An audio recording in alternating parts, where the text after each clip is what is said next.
할렐루야. 기기감스쿨 모든 가족들이 왕이신 하나님을 찬양합니다. 창조주 하나님을 찬양합니다. 구원의 주 하나님을 찬양합니다. 우리가 처한 동서남북의 모든 상황에서 우리를 구원하신 우리 아버지를 찬양합니다. 그리고 다시 오실 주님을 찬양합니다. 아멘. 오늘 하나님의 말씀은 시편 108편입니다. 오 하나님이여 내 마음이 확정되었사오니 내가 노래하고 내 영광으로 찬양을 드리리이다. 아멘. 그렇습니다.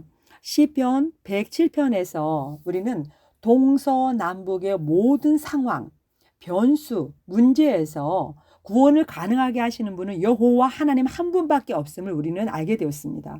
또한 신약에서 동일하게 예수 그리스도께서 동서남북의 그런 모든 문제의 상황을 해결하시는 것을 우리는 보았고요. 그런 예수님의 그런 사역을 통해서 예수님께서는 내가 바로 구약에서 말씀하신 바로 하나님이다 라고 외치고 있는 것을 우리는 보았습니다. 그래서 하나님께서는 이런 왕이신 하나님, 동서남북의 모든 상황에서 너희를 구원하신 하나님, 이런 하나님이면 너희가 신뢰하고 이런 하나님이 너희들에게 긍휼을 베푼다고 하면 너희들이 그 긍휼 안으로 들어와야 되지 않겠니? 라고 하나님께서 물으시는 것 같은 그런 마음이 들었어요. 우리가 그 동서남북의 상황이라고 하는 것은 모든 일상에서 만날 수 있는, 그러니까 사람이라고 하면 모든 일상에서 인생에서 만날 수 있는 모든 문제, 영적인, 육적인, 정신적인 모든 문제를 포함을 시키고 있습니다. 또한 우리의 상상 범주를 벗어나는 문제까지도 하나님께서는 그런 문제까지도 말씀하시며 그런 문제까지도 하나님께서 해결하시고 오직 하나님께서만이 그런 문제를 해결하셔서 우리를 영원으로 이끄실 수 있는 분이라고 하나님이 우리에게 외치시고 있는 것을 볼 수가 있습니다. 그러면은요, 우리가 보니까 하나님께서 지금 시편 107편, 107편에서 하나님께서 어떻게 말씀하시느냐. 이런 하나님인데 이런 하나님에 대해서 너희가 어떻게 할 것이냐. 이런 하나님을 정말 만날 수 있는 사람이 어떤 사람이냐. 이것을 말씀하시는데 바로 43절입니다. 107편 43절에 보면은요. 누구든지 지혜로운 자는 이 일들을 지켜볼 것이요. 바로 그들이 주의 인자하심을 깨달으리로다. 누구나 지금 시편 107편에서 말씀하시는 그 하나님을 만나는 건 아닙니다. 지혜로운 자라고 하나님께서 특정되어서 말씀하고 계세요. 지혜로운 자는 어떤 자일까요? 우리가 이제 더 넘어가면은 우리 시편에서도 그걸 우리 잠언에서 말씀하시는 것처럼요. 시편에서도 말씀하시거든요. 시편 바로 111편을 우리가 가보면 그리고 112편에 가보면 지혜로운 자가 어떤 자인지를 하나님께서 말씀하세요. 우리가 잠언을 통해서도 이미 말씀을 우리가 이미 알고 있지만 지혜로운 자가 어떤 자입니까? 여호와를 경외하는 것이 지혜의 근본이라고 말씀하셨습니다. 그리고 그 하나님을 아는 것이 명철이라고 말씀하세요. 그러니까 지혜로운 자만이 우리 하나님을 발견할 수 있다는 거예요. 그래서 지혜로운 자는 이 일들을 지켜볼 것이요. 하나님이 하시는 일인지 아닌지를 지켜본다는 거예요. 그러니까 예수 그리스도께서 이 땅에 오셔서 그런 하신 모든 사역을 보면서 저분이 구약에서 말씀하신 그 하나님이시구나 라고 알아볼 수 있는 것처럼 지켜본다는 것이죠. 그리고 정말 저분이 누구지? 정말 저분이 하나님이신가? 이런 질문을 가지고 예수를 바라보게 되고 그리고 예수를 만나게 되는 것이죠. 구약에서도 동일한 상황인 것입니다. 그래서 시편 107편에서 말씀하신 그 하나님께서 동서남북에 관계된 그 모든 문제를 해결하시는 구원하시는 그 하나님을 지켜본 자는 어떻게 해야 합니까? 바로 그들이 주의 인자하심을 깨달으신다. 바로 하나님께서 얼마나 우리에게 긍휼을 베푸셨는지 하나님의 인자하심이 정말 끝이 없구나. 나에게 베푸신 은혜가 정말 한이 없구나. 이것을 깨닫게 된다는 거예요. 그런 사람이 누구냐? 바로 지혜로운 자라고 말씀하십니다. 그래서 그 지혜로운 자가 이제 하나님에 대해서 알았습니다. 하나님이 어떤 분인지 알았어요. 그런 하나님을 알고 나니까 어떻게 할 수밖에 없을까요? 어떤 행동이 나오게 돼 있죠? 바로 그것이 시편 108편에서 말씀하시는 거예요. 지혜로운 자가 바로 그 다음에 이어서 하는 행동, 바로 1절입니다. 오 하나님이여 내 마음이 확정되었사오니 내가 노래하고 내 영광으로 찬양을 드리리이다. 내가 결심했습니다. 내 마음을 견고히 했습니다. 내 마음을 확정했습니다. 무엇을 확정했나요? 바로 창조주 하나님, 구원의 하나님, 왕이신 하나님, 이 하나님만을 섬기기로 작정했습니다.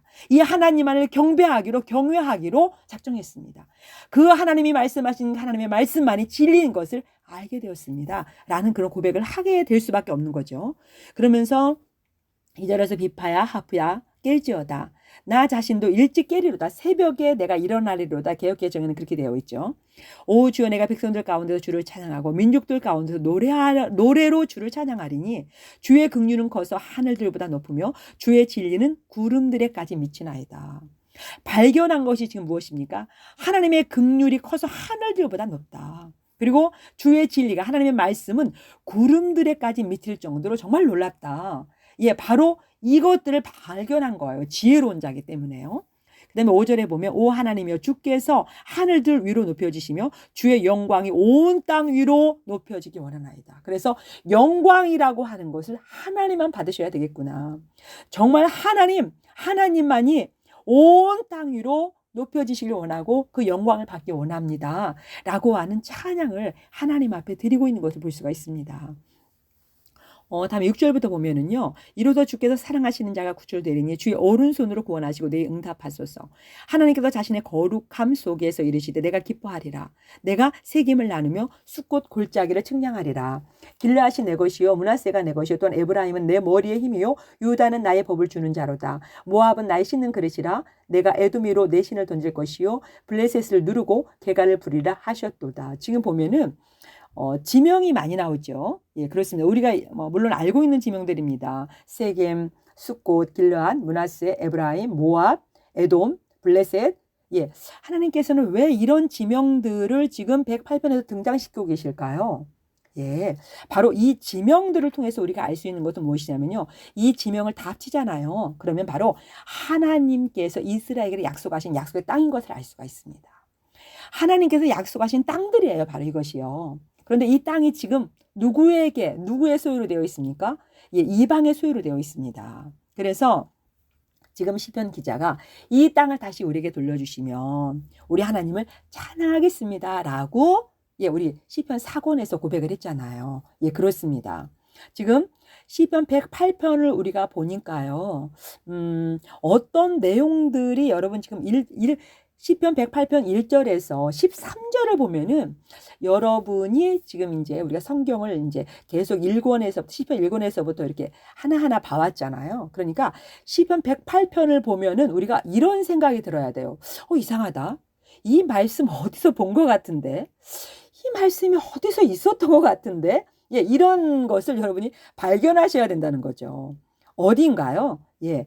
바로 108편 1절에서 5절은요. 바로 시편 57편 7절에서부터 11절 말씀을 그대로 카피하신 겁니다. 똑같아요.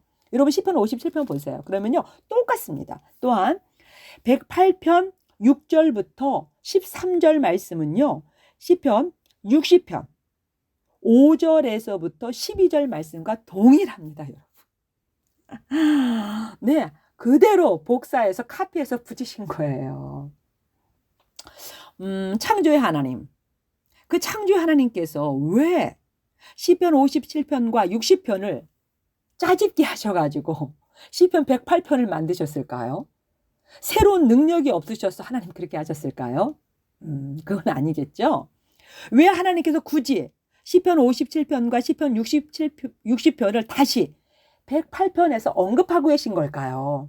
시편 108편을 새롭게 쓰신 것이 아니라 57편과 60편을 나누어서 짜집게 하셔서 그대로 갖다가 붙이기를 하셨을까요? 이것은요. 바로 이렇게 하나님을 시편 108편 1절부터 5절까지 이렇게 하나님을 온전히 찬송하는 거, 찬양하는 일. 그 다음에 6절부터 13절까지 그 하나님이 약속하신 땅을 차지해서 그 약속하신 땅에 다시 약속한 땅에 들어가서 하나님을 찬양하는 거. 이것은 원래요. 시편 2권쯤에서 이루어졌어야 하는 사실입니다. 시편 2권 57편. 예, 그때 그 찬양을 내 마음이 확정됐어요. 그렇게 되었을 때 이미 그 이후로 우리는 약속의 땅을 차지해서 약속의 땅에 들어가서 온전히 하나님을 찬양하는 그런 하나님의 가족으로 있었어야 된다는 거예요. 그런데 우리의 치명적인 죄로 하나님 앞에서 계속 분노를 쌓고 하나님 앞에 계속 원망과 불평과 하나님의 약속을 무시하고 하나님의 말씀을 버림으로 말미암아서 우리가 시편 4권이 오기까지 이것이 온전히 이루어지질 않았습니다. 하나님께서는 한번 약속하신 거 반드시 이루시는 분입니다. 하나님께서는요, 이선으로 아는 사람을 이 땅에 보내시고 이 사람을 통해서 하나님께서 받으실 찬양이 있어요. 받으실 영광이 있어요. 그것을 포기하지 않으십니다. 내가 실수하고 내가 죄로 인하여 넘어질 수 있습니다. 그러나 하나님께서는 그 사람을 통해서 받으실 영광과 찬양까지도 하나님이 포기하지 않으신다는 것입니다. 하나님께서 하나님의 긍휼과 자비를 통하여서 다시 일으키셔서 하나님께서는 그 영광과 그 찬양을 반드시 받고야 만다는 사실입니다. 할렐루야, 할렐루야. 정말 그래서 감사한 거고요. 그래서 우리가 안심하고 이 길을 갈 수 있는 거예요. 우리의 능력과 우리의 감정과 우리의 결심으로는요, 끝까지 이 길을 갈 수 없습니다. 그런데 하나님이 나를 붙잡고 있는 그 사랑, 하나님은 나에게 걸고 있는 그 기대와 믿음, 내가 하나님을 향한 믿음보다요, 하나님께서 나를 향한 믿음이 더 강하시다니까요. 내가 넘어지고 내가 죄를 짓고 수십 번 넘어져도 그분은 다시 일으키셔서 나를 통해서 나를 보내신 목적을 반드시 그분이 이루신다는 사실입니다. 반드시 그분이 찬양을 받고야 마신다는 사실입니다. 할렐루야. 그래서 바로 108편이 그대로 시편 57편과 시편 60편을 복사판으로 이루어진 것을 볼 수가 있습니다. 이제 시편 108편을 통해서 하나님께서는 시편 2권에서 이루지 못한 그 찬양과 하나님이 약속의 땅으로 이 백성들을 들여보내는 일을 이제 어떻게 하시겠다? 시편 5권에서 반드시 이루어지게 하시겠다라고 하는 것을 지금 보여주고 계시는 거예요. 기대하라고 하시는 것입니다. 이제 시편 107편에서 말씀하신 그 하나님, 동서남북의 모든 상황, 우리의 상상의 범주를 뛰어넘는 모든 문제 가운데서도 우리를 구원하시는 하나님, 그 하나님이 일하실 것을 기대해라. 너희들을 향해서 하나님의 긍휼을 베푸시고 너희들의 불법과 허물을 용서하시고 오직 하나님의 긍휼과 자비만으로 일하실 건데 그걸 기대해라 라고 하나님께서 말씀하시는 거예요. 그것을 기대하는 자, 그 사람이 바로 지혜로운 자고 그 지혜로운 자는 하나님이 하신 일들을 지켜보게 될 것이고 또한 어떻게 해요? 하나님을 찬양할 수밖에 없다는 것이죠. 예, 그렇습니다. 그러면 바로 108편 12절 13절을 보겠습니다. 우리에게 도움을 주사 고난에서 벗어나게 하소서. 사람의 도움은 헛되나이다. 우리가 하나님을 의지하여 용감히 행하리니 우리의 원수들을 밟으시는 분은 바로 하나님이십니다. 이렇게 고백하고 있습니다. 우리의 원수들을 밟으실 이는 바로 그분이다. 하나님이시다. 네. 지금 108편에서 우리가 하나님을 찬양하겠습니다. 하나님께서 약속의 땅을 주실 거잖아요. 그러니까 하나님께서 우리에게 약속의 땅을 주시기 위해서 우리를 통해서 온전한 찬양을 받으시기 위해서 하나님이 긍휼을 베푸셔야 되는데 그렇게 긍휼을 베푸시기 위해서 첫째 하나님이 하셔야 될 일이 무엇입니까? 원수들을 하나님께 처리하시는 일이에요. 그 원수들을 우리가 처리할 수 없다는 것입니다. 사람의 힘으로 불가능하다는 거예요. 그래서 원수들을 처리해야 된다. 예, 원수들을 하나님께서 처리하셔야만 하나님의 약속이 이루어진다고 하는 것을 볼 수가 있어요. 그러니까 108편 마지막 절에서 지금 원수들에 대한 이야기가 나오잖아요. 그러면 109편에서 어떤 내용이 나올까요? 딩동댕, 그렇습니다. 원수에 대한 이야기를 하실 수밖에 없어요. 그래서 109편을 보면은요, 109편을 읽기 전에 109편은 지금 보면은 다윗의 시로 나오잖아요. 물론 108편도 다윗의 노래 또는 시입니다. 지금 5권에서는 다윗의 시가 많이 나오고 있어요. 예, 다시 대표자 다윗이 나오고 있습니다. 자, 109편에 보니까요. 109편은요. 우리가 일상적으로 알고 있듯이 109편은요. 최고의 저주의 시입니다.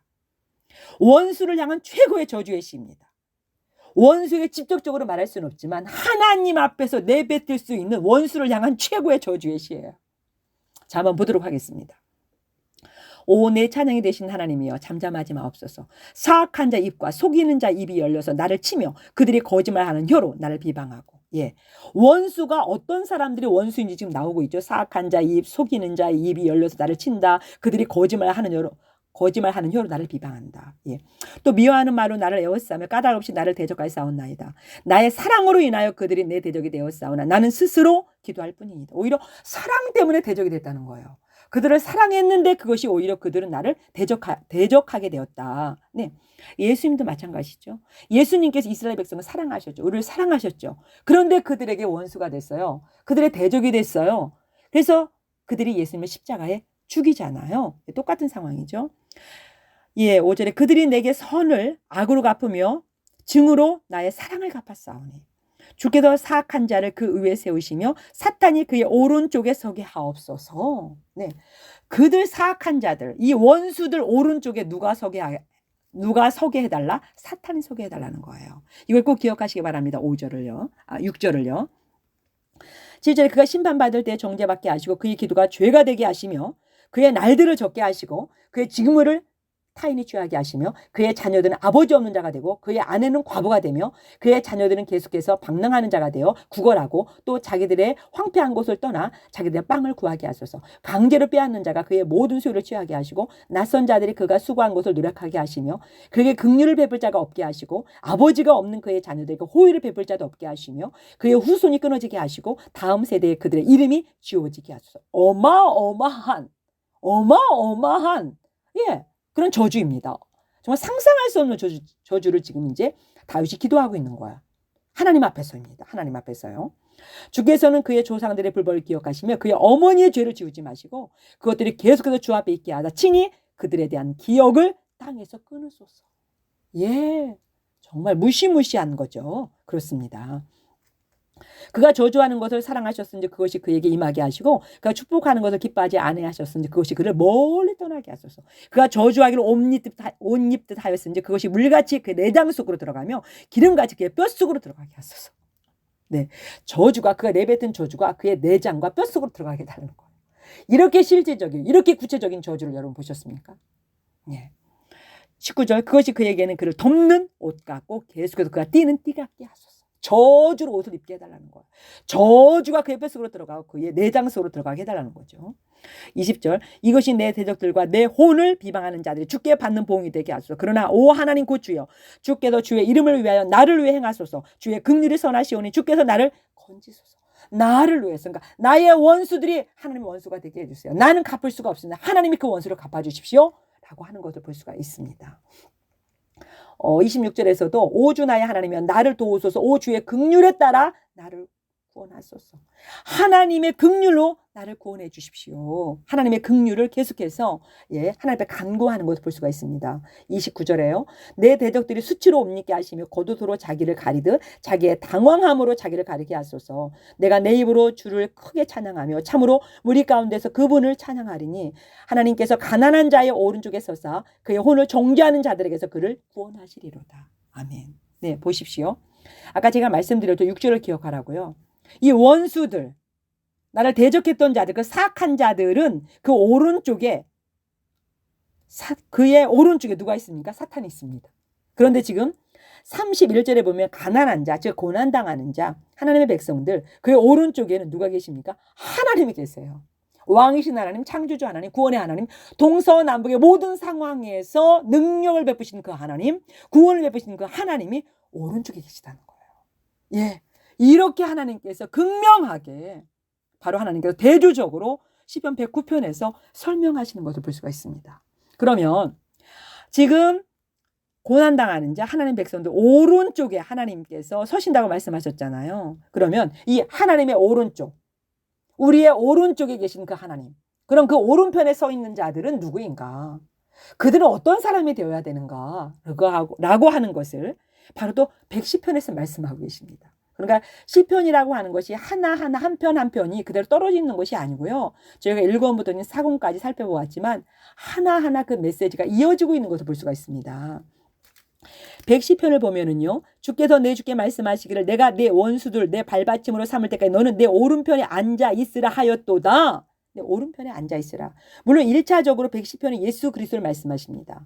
그러나 또한 우리를 말씀하십니다. 하나님께서요. 바로 지혜로운 자, 고난당하는 자, 하나님 앞에 부르짖는 자, 그들에게 하나님께서 너희는 내 오른편에 앉아 있어라.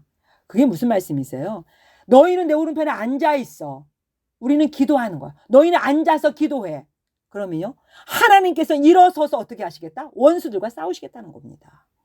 우리는 앉아서 기도하게 하시고 하나님은 일어서서 하나님의 직접적으로 행동파가 되시는 거예요. 하나님이 행동하십니다. 하나님이 일하십니다. 하나님이 원수를 갚으십니다.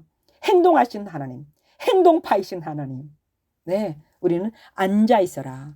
너희들 그동안 고생 많았다. 내가 싸워주겠다라고 하나님께서 말씀하시고 계신 것을 볼 수가 있습니다. 우리가 보면은요, 다시 4절입니다. 110편 4절. 주께서 맹세하셨고 또 뜻을 돌이키지 아니하시리라 이르시기를 너는 멜기세덱 계통에 따른 영원한 제사장이라 하셨도다. 주의 오른쪽에 계신 주께서 친히 진노하신 날에 왕들을 쳐서 부수리라. 예, 지금 보니까 오른쪽에 있는 자들이 어떤 자들입니까? 제사장들이라고 말씀하세요. 대표적으로 예수 그리스도께서 우리의 영원한 대제사장이 되셨습니다. 그런데 하나님께서는 지금요, 그 하나님은 어떤 하나님인지를 발견한 자, 창조주 하나님, 왕이신 하나님, 구원해주 하나님, 그리고 시편 107편에서 동서남북의 모든 상황에서 우리를 구원하신 하나님, 인생을 구원하신 하나님, 불같은 인생을 구원하신 하나님, 그 하나님을 발견하고 그분이 행한 일들을 지켜본 지혜로운 자는 하나님의 오른편에 서 있는 자요, 하나님께서 그의 오른편에 서 있는 자요, 오른쪽에 서 있는 그들은 누구다? 영원한 제사장들이 되어야 된다는 겁니다. 영원한 제사장들이 되어야 된다는 거예요. 지금 보면은요, 우리가 출애굽기 보면은요, 출애굽기 19장 15절 16절에 보면 이스라엘 백성들을 하나님께서 부르시고 뭐라고 말씀하십니까? 너희를 내가 세계의 제사장의 나라로 만들었다고 말씀하세요. 근데 원문으로 들어가 보면 제사장 나라가 아니라 제사장들의 나라입니다. 그러니까 하나님께서는 이스라엘 백성을 부르셔서 한 사람 한 사람이 제사장이 되길 바라셨던 거예요. 모두가요. 하나님 앞에서 모두가 누구 특정한 그룹, 특정한 사람이 아니라 모두가 제사장이 되길 바라셨습니다. 그래서 제사장들의 나라가 되게 하신다고 하나님 약속하신 거예요. 그런데 여러분 아시죠? 십계명을 받으러 모세가 하나님 앞에 갔을 때 아론과 그 밑에 있었던 이스라엘 백성들은 금송아지를 만들었고, 그리고 금송아지를 찬양하고 금송아지를 섬기겠다고 그들이 뛰놀면서 노래하고 금송아지를 찬양했던 것을 볼 수가 있습니다. 하나님께서 진노하셨죠. 그랬을 때 어떻게 하셨습니까? 그 하나님의 진노하심, 그 죄악에 대한 하나님의 그 진노하심, 그거에 대해서 같은 동일한 마음을 가지고 누가 나섰습니까? 레이지파가 일어났죠. 그리고 레이지파가 일어나서 그 형제들을 칼로 쳤습니다. 그래서 3,000명이 그날 죽어나갔잖아요. 그때 하나님께서 하나님의 진노와 하나님의 그 공의, 하나님의 그 마음을 알고 일어선 레이지파, 그들을 하나님께서 너희는 내 편에 서 있는 자였고 내 마음을 안 자들이었다.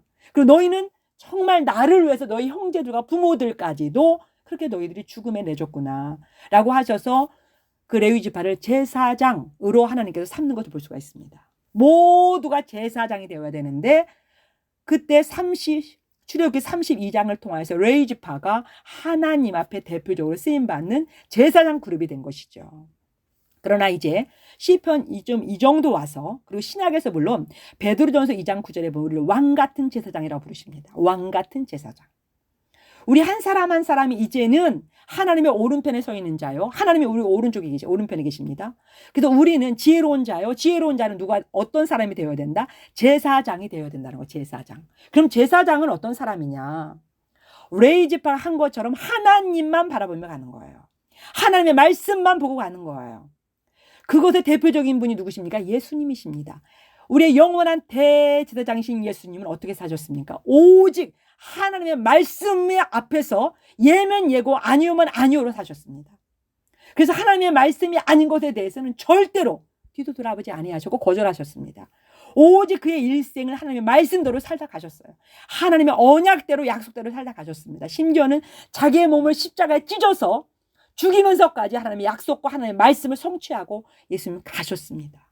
그래서 제사장이라고 하는 것은 누구냐? 하나님을 바라보는 사람, 하나님만 바라보는 사람들, 하나님의 말씀을 절대적으로 교과서로 삼고 가는 사람들, 그 사람들을 제사장이라고 하나님께서 부르십니다. 그러면 그 제사장이 어떤 삶을 살아야 되는가?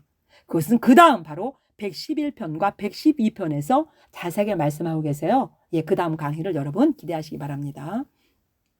할렐루야. 주님 감사합니다. 우리를 인생이 만날 수 있는 모든 동서남북의 상황에서 우리를 구원해 주신 우리 아버지를 찬양합니다.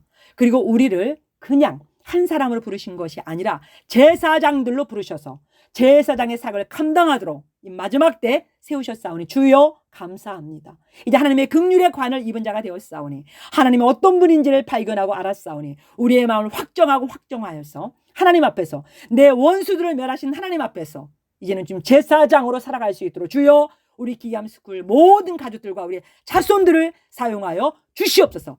다시 오실 예수 그리스도의 이름으로 기도합니다. 아멘.